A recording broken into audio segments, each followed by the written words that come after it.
Hello and welcome to episode 56 of the Mouses Makes Knitting podcast. My name's Mandy, sometimes known as Mouse, and I'm sorry that the camera keeps going in and out.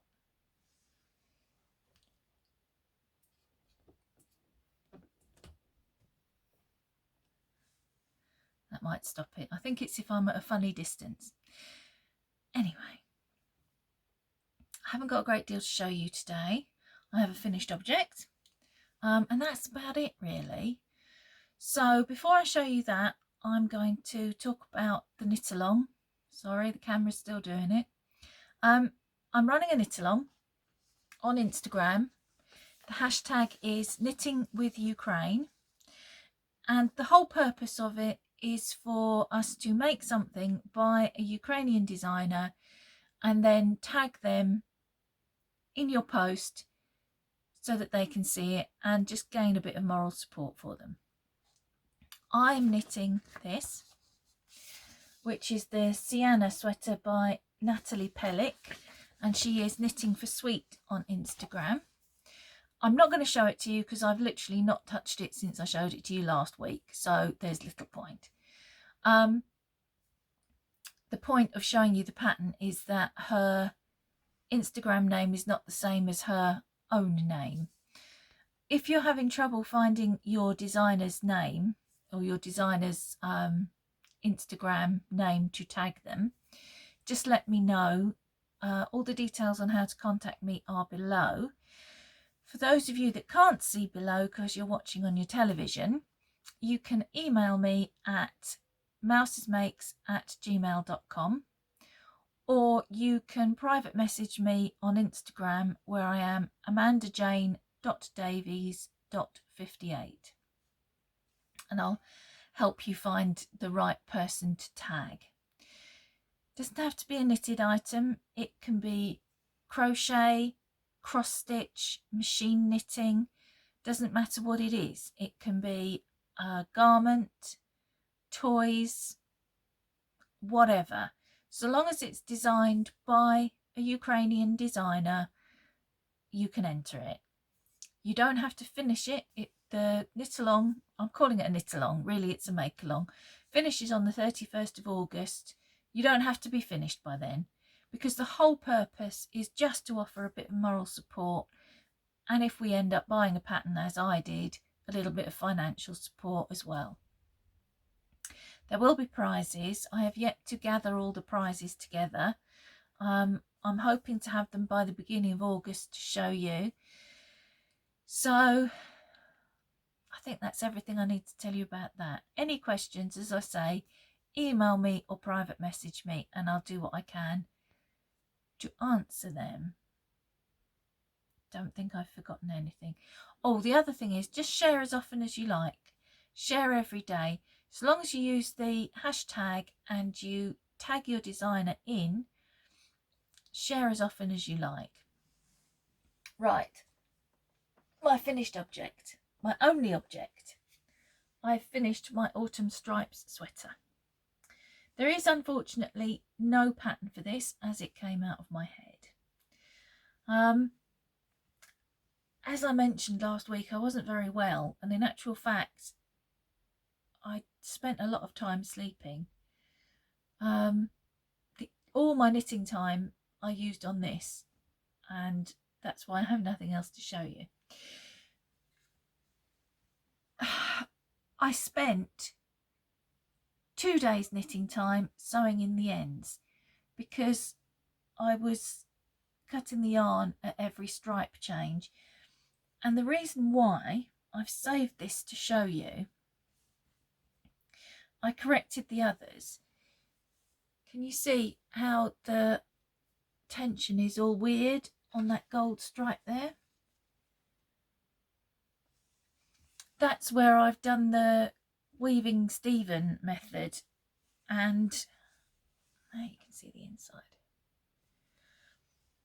Apparently when I do that, I do something weird with my tension. So I'd done it up until there. The others I've corrected, but I saved that one to show you, to explain why I was doing such a mad thing as cutting my yarn at every stripe change. So yeah, that took 2 days. 2 days of crafting time to sew in all the ends. So when it came to sewing the garment up, I cheated and I did it on my sewing machine, which proved to be more difficult than hand sewing it up. I would normally sew it up using mattress stitch, but I think I've managed mostly to match up the stripes. There's a couple of places where I'm not 100% happy here, for example, because of course you're putting right sides together, so that makes it more difficult. I would have got a better finish had I sewn them up by hand, but I had no more energy for sewing it up by hand. The side and sleeve seams are better because they were straight. Obviously the raglans were slightly curved, but overall I'm pleased with it. It's a lovely colour. I tried very hard when I was doing the neckband ribbing not to get this bright red and green, and I've managed to avoid it apart from just on the back of the neck, so I don't have to look at that. That'll be fine. So yeah, the yarns I used, which I'm sure you're thoroughly fed up of hearing, for the main yarns were Stylecraft Special DK in khaki, burgundy, copper, gingerbread, gold and mustard. And for the ribbing I used this, which was some leftover Sirdar jewel spun in a colourway that I can never remember and haven't thought to look up. I'm sure it's got something to do with sunsets or sunrises. Can't remember, but I made a shawl with it that I finished, I think, in January, and I had about 100 grams left.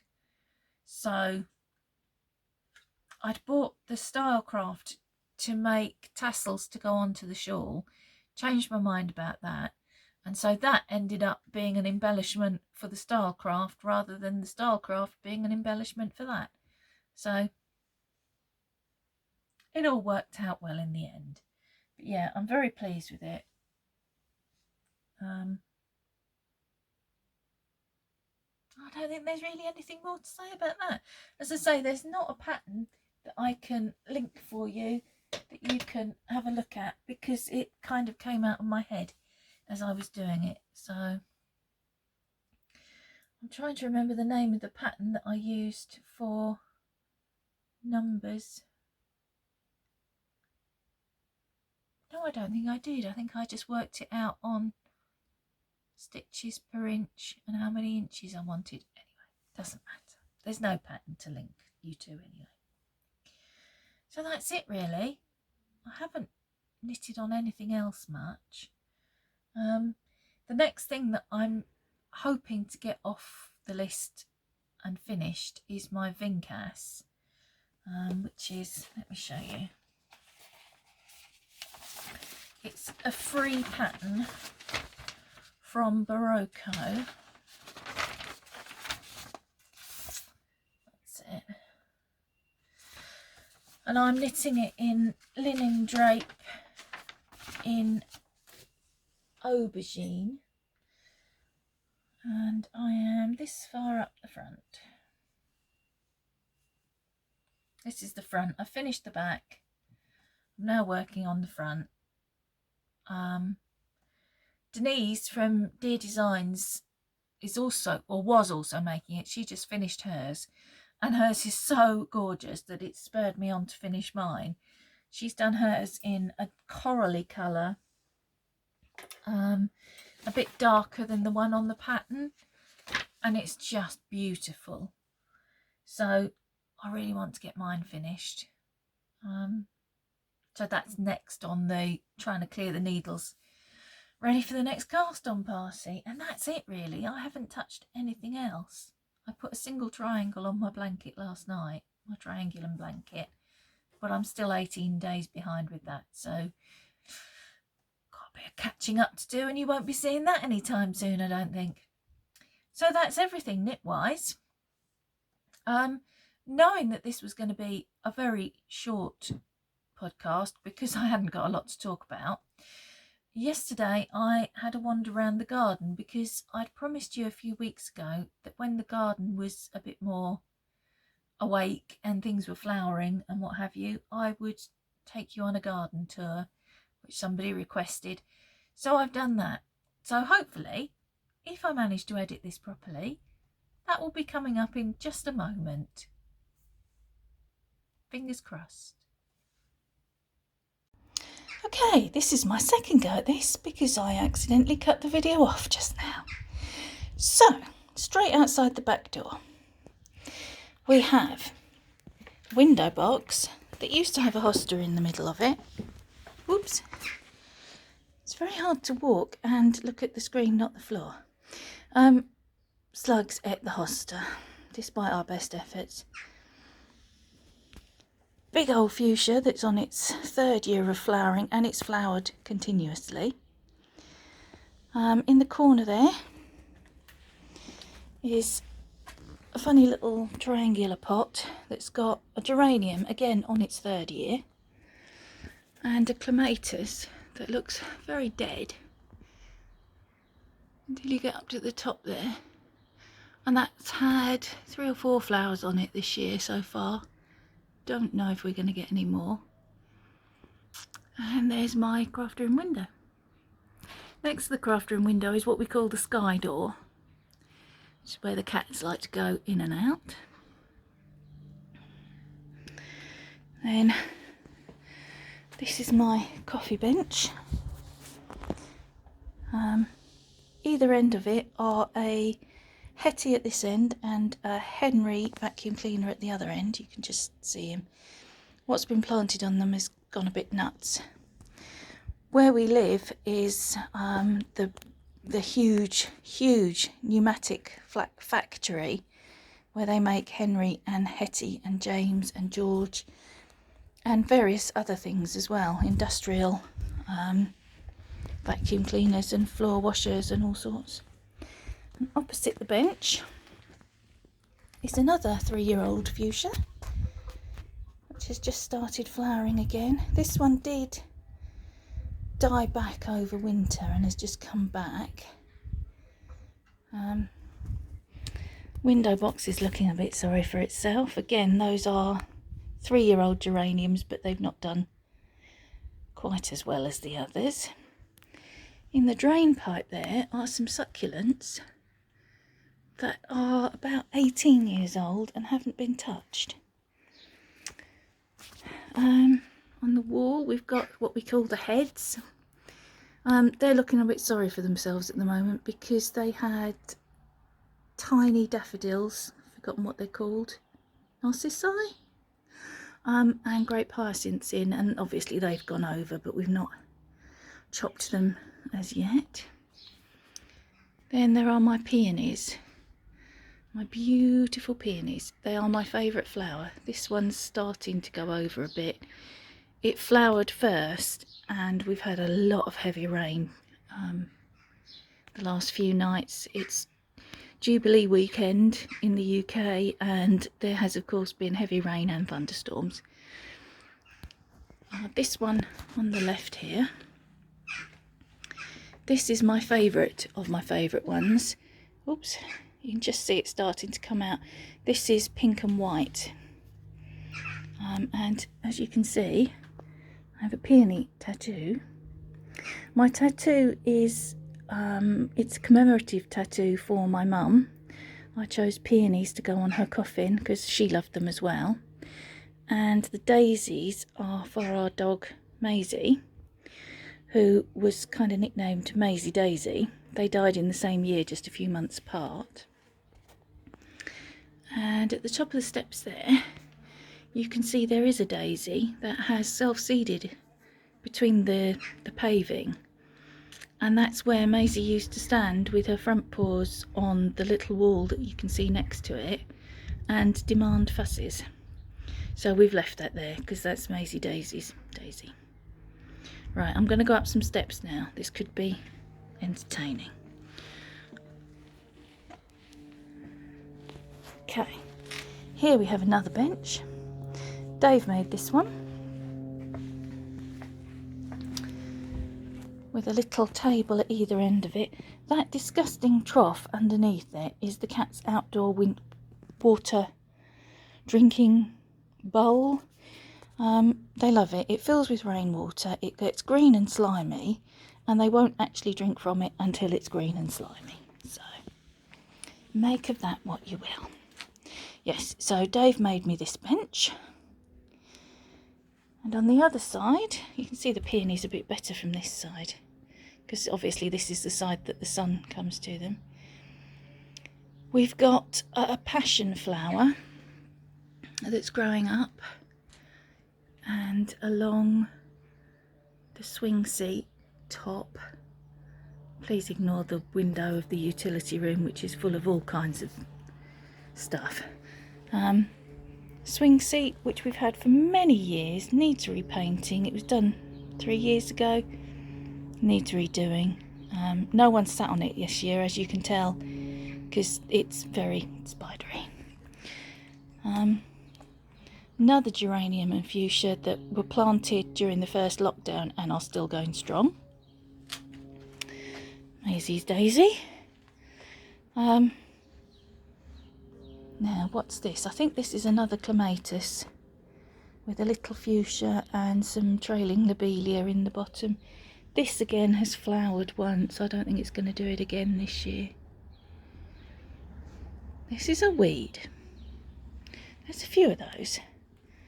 I've no idea what sort of weed, and I don't think I'm strong enough to pull it out, so that's a job for Mr. Davis. And another pot with just some bits and pieces in that I don't know if Dave planted them or if they put themselves there.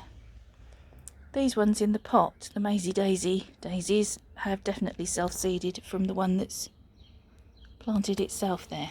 Right, more steps. Let me see if I can get up them without cutting us off again. Okay, more flowers. That's a hydrangea with a pansy growing through it. I don't know that we planted the pansy in it. I think that might have planted itself as well. Another pot behind there with fuchsias and lobelia. We do like fuchsias. No idea what that is. Feel like I ought to know what that is, but can't remember. Yet another bench that Dave made for me. This is the first one he made. Some grass. Small cameo appearance by Miss Poppy. And then I think we'll go up one side and down the other side. So this side of the garden hasn't quite woken up to its fullest extent as yet. There are various plants there, and I see an awful lot of convolvulus. That's good, isn't it, when you're showing people around the garden? There's a bleeding heart plant in there, but I don't think that's come up yet this year. I'm hoping everything else hasn't swallowed it. A yellow thing which might be a pyrrhus. Washing line. Washing line with a cover that's covered in black paint. Dave was painting the roof. He's put like a little porch roof onto his workhouse and fell off the ladder with the paint can in his hand, and that's why the grass looks a bit dodgy, because we had to put in some turf because it was all covered in black paint. Don't sniff that, you fool. See, she's rubbing her face on a thorn. Honestly. A couple of huge fuchsias there that were given to us by Dave's cousin when we moved in. When we moved in, there was nothing in the garden. Absolutely nothing, just some grass seed thrown over a load of rubble. We've been here nearly 20 years, so everything's had a fair amount of time to get established.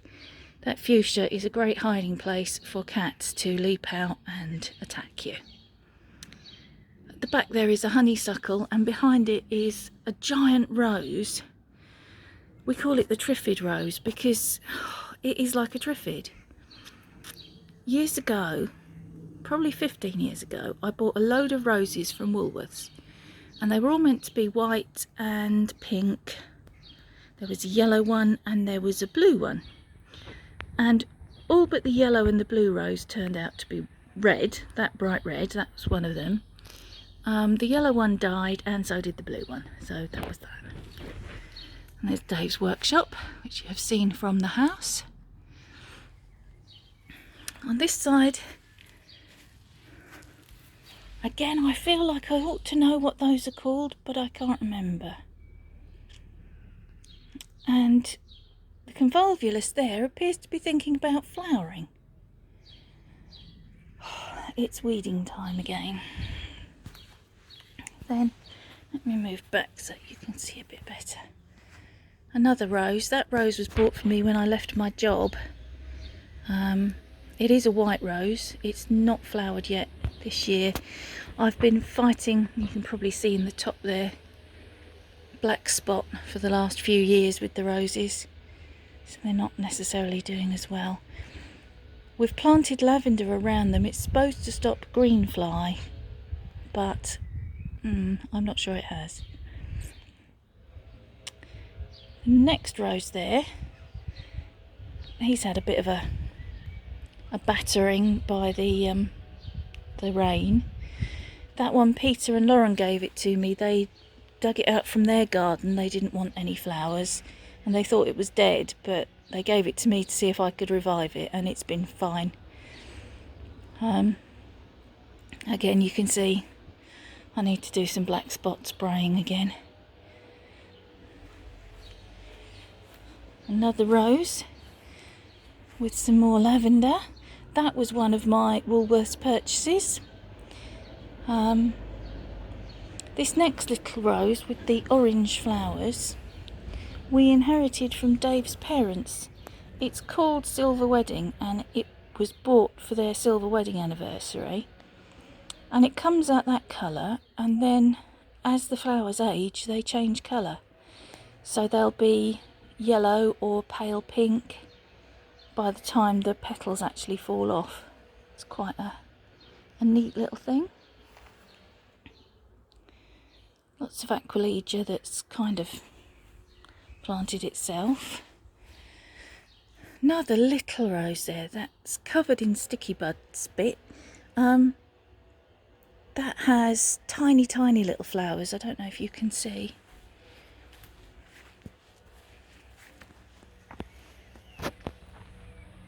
And they're a really pretty pink, my favourite pink.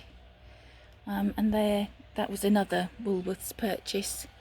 You can see how tiny they are if I try very carefully.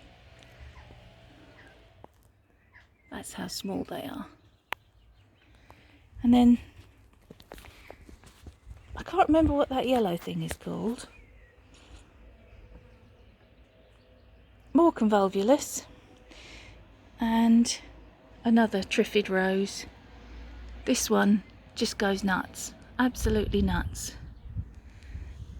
We cut it right back every year, and every year it does what it's doing there. Let me sit down here a second, and then I can perhaps... Oh, that was a bit too much standing up. Bearing in mind this is the second time I've done this. I don't know if you can see the colour because of the light, and my glasses have gone dark, and so is the screen, so I can't really see if you can see. So that's our garden. Not quite looking at its best, because once those big fuchsias, or if I turn and look, those big fuchsias on the other side have got some buds on them. Once they come out, that's stunning. They're not quite ready yet, and there appears to have been an explosion of convolvulus over the last week, so yeah, there's that to deal with. So yeah, that's the garden.